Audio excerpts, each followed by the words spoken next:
That would help him a lot if it would be 100% clear that he can play tomorrow.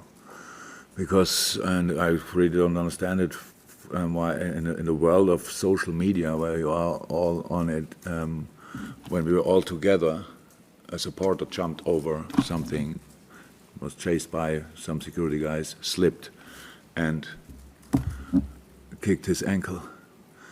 Yeah, crazy. So yesterday was swollen. Today I spoke to him, he's here. I spoke to him, he said it's better, much better than yesterday, but we have to see. So, but apart from that, yes, it was a brilliant night for him, for sure. Not only because of the penalty, especially because of the game. I think he saved the penalty and he was in a mood. He was in the penalty shooting because of the game he played before. So that was all good, but no, we have to see.